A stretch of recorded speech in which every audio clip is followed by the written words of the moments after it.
Good afternoon, everybody. Andy Johnson here at AWEurope. Now, we've talked AR, we've talked VR. Now we're going to talk a bit about robots and AI with Jon Goulding, the founding partner of Atomic. Welcome, John. You've just been doing a talk, haven't you, talking about how creative agencies can work with AI under the title, Can Robots Crash the Creative Party? What was your verdict? Can they crash the creative party, and will they?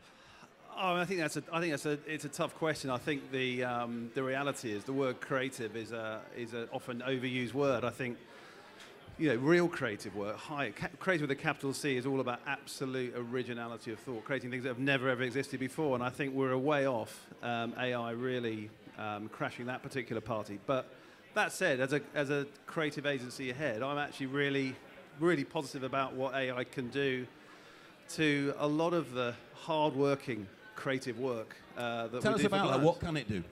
Well, I mean, the thing, we're in the early part of using it, so we're working with a company who give us the media planning side of it, and it's some of the insights we're getting around what consumers are really interested in, how to use comms in a really effective way. It's giving us a lot of rich insight about what people really care about. That said, you still absolutely need that kind of pure creative craft to then interpret that and deliver it in a really creative way. So it's very early days. I think we're excited by it. I don't subscribe to the doom mongering about AI taking everyone's job. I think quite the opposite. I think it's probably one of the biggest opportunities we've got as a generation of businesses. So it's really, how do you, as humans, kind of embrace it and use it?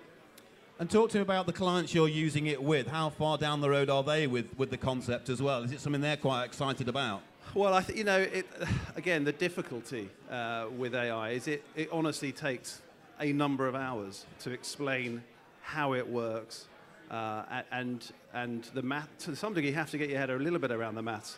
So it takes a while to talk to clients and to really understand it. So you have to take it quite slowly. The data onboarding process can take some time. So you just have to do it bit by bit. But as clients start to, in a way, twist their head sideways and think, well, hold on.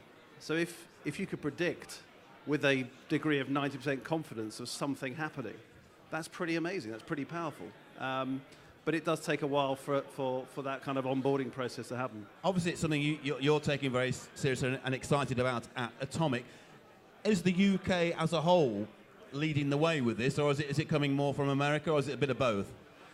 Well, it's difficult to say accurately. I think there's pockets of really interesting stuff being done. In fact, I met with a guy after the panel, actually, who's running a music business, building tracks using AI. And although there's no one there yet that's going to compete with Ed Sheeran, I think what they're able to create in terms of music supporting content, everyday content, is incredible. So I think in pockets there's some really interesting stuff going on. I don't see yet an agency or a tech business that's really driving the agenda. So is this something you would use in conjunction with, obviously, other methods as well? Definitely. And for me, it's just going to become a fact of life. It's already a fact of life. It's happening now, and it'd be like oxygen. I think you just have to embrace it, use it. I think a lot of people spend time with new technologies like this, kind of looking at it, waiting to decide when to jump in. And just as it was with digital, I think you just got to do it, and it evolves from there. I guess to the lay person, I should say, layman, laywoman, they can visualize robots in whatever technology, but obviously AI is far more complex and subtle than just robots, isn't it? Yeah, I definitely. I think the people's interpretation of AI is very much the kind of the filmic, theatrical interpretation, and in fact, it's very much more behind the scenes. It's actually a lot less glamorous than that, and in fact, don't tell them that. Don't tell them that. If you think about it as a human's ultimate tool, it's it's very different to thinking about your life being commanded by robots. And tell me about how important an event like AWEurope is to you, to guys like you at Atomic.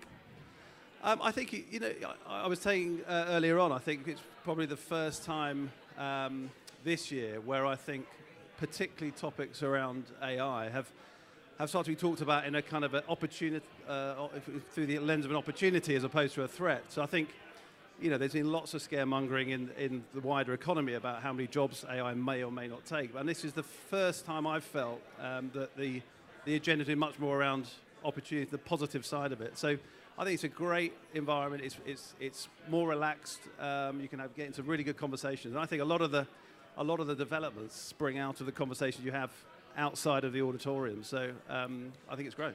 Finally, what can we look forward to from Atomic over the next 12 months? What excites you?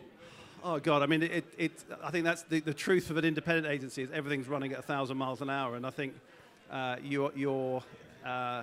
be truly progressive, you have to try lots and lots of different things. So we are going to be doing a lot more traditional creative work as well as AI, hopefully driven creative work as well. So lots and lots of things, and I hope some of them really stand out and make us famous. Well, look, thank you very much for talking to us, and have a great rest of AWEurope. Thank you very much indeed. Great, thanks very much. That's Jon Goulding, and of course you can catch up with Jon's chat at AWEurope. Keep talking to us, #AWEurope.